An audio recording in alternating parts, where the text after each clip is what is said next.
You know, to learn a language fast, I always tell myself that you just need to try harder. You always have some spare energy that you can just squeeze out. Though, I guess there are limitations, and once you reach your limit, you just need to start using some more effective ways. And for that I consulted Dr. Huberman's video and found these ways of going effective. First, it's to study alone. You never know who will listen to your studying, and when you study alone, you just have this peace of calm in your mind. You know that there is no one but you in this space, and that no one can possibly disturb you. You can focus on this studying completely. There is nothing else. Some people really like to study with their friends, and that's possibly nice as well. I mean, you are creating this positive environment.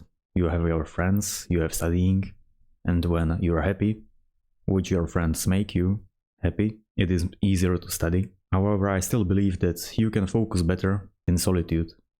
The next thing, the second one, is that you should always set a time for studying.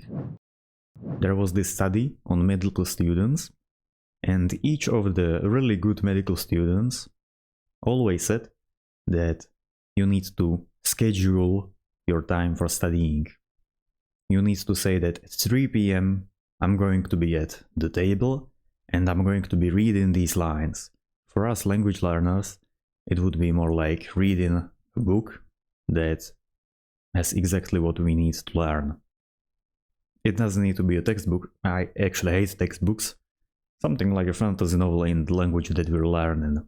Or maybe instead of a schedule of a time, we can say that each time I'm sitting on the toilet, I can pick up a newspaper, a book again, whatever, and keep reading until I'm finished with my business.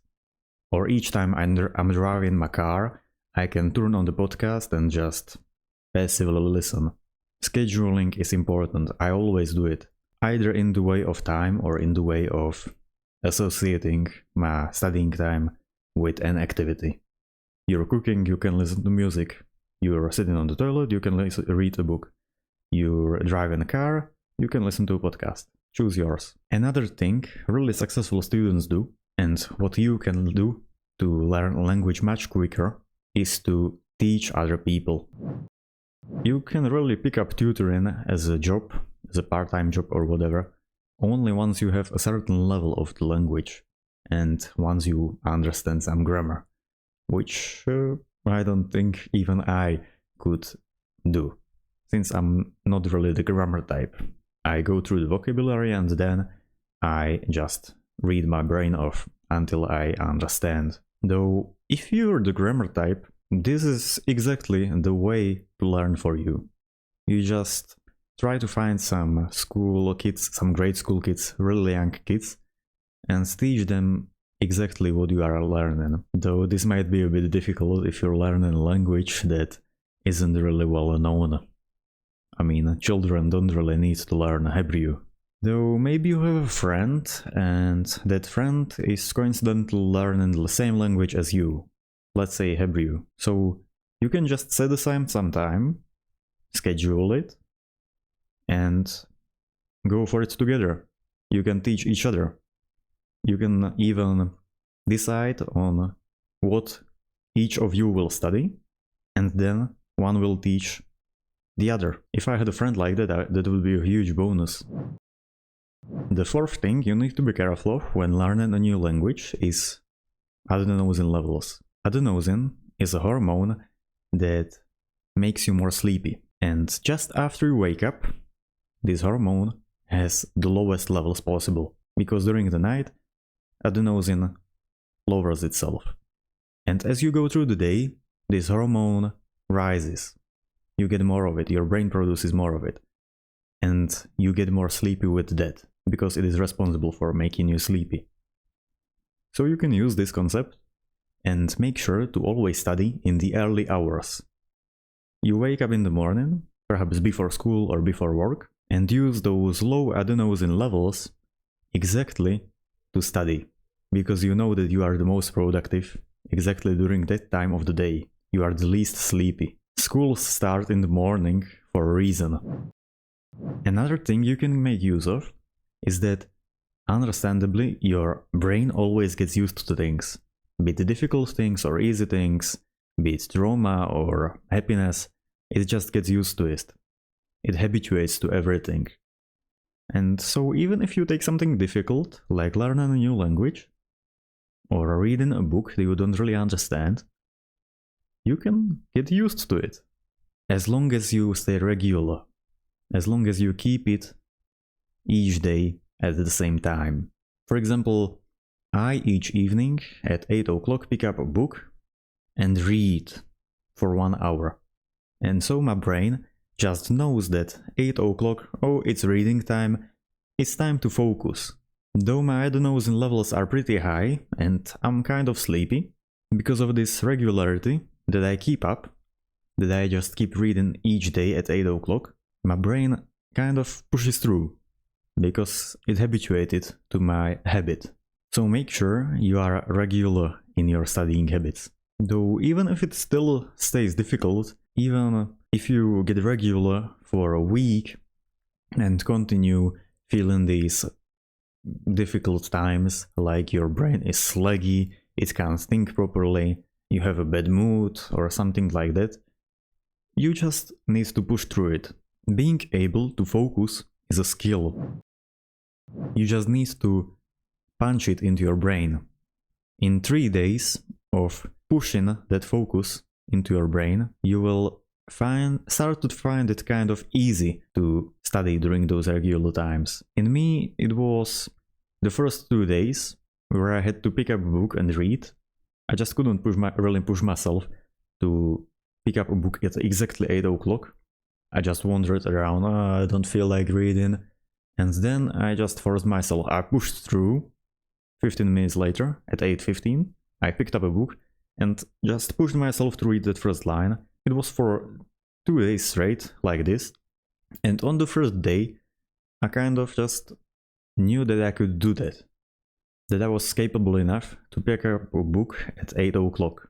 That I was enough. And I really was. You can do anything as long as you get used to it, and as long as you build up that skill of focusing. That's exactly what I did during those first 2 days, and on the third I got my results. I could focus at my own command. Though when learning a language, it's not always just walk in the park, reading books you enjoy and understand. Sometimes you just have to go through these difficulties. For example, your teacher doesn't give you the grammar that you want, or is really ineffective in teaching, or maybe you are learning vocabulary that you don't care about, or that you consider useless, and in those times, you just need to push through. And the thing that will always keep helping you in pushing through is a clear goal. I had a friend in high school who just kept saying that I will do that, I will do that. For example, I will get a good score on this exam. I just knew that he will fail. Because once I asked him, why? What is your purpose behind getting the good score? He looked at me and started thinking what it actually was. He just got motivated and saw the goal and how everyone would praise him for being a good boy. He didn't have a goal like going to a good college. And so you need to set this really clear goal that no one can take from you. To me, it's to learn 60 languages by the age of 55. So from now on, each half a year, I go through one language.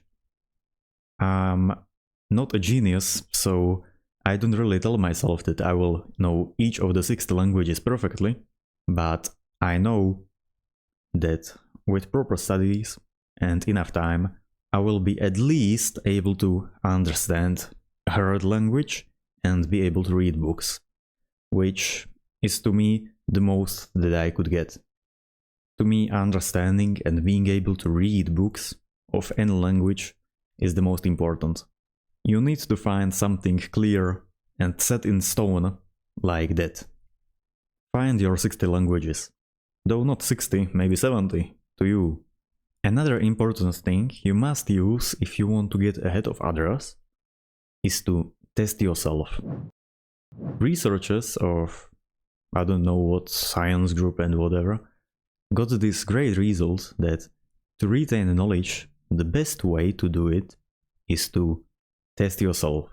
For medical students, it would be you take a test from the past years and go through it after studying for 2 hours, but for us language learners, it's a bit more difficult, since the only test that we would really take is the tests from CEFR, or for other languages it's other form of tests, though that isn't enough. If you want to test yourself to retain knowledge, those practice tests for the CEFR and other, there aren't enough of them. And to be honest, that's exactly why I'm not really practicing this method. I'm not testing myself that much. The only time I'm really testing myself is when I see a show on TV that my parents are watching and someone in the TV says something in a foreign language.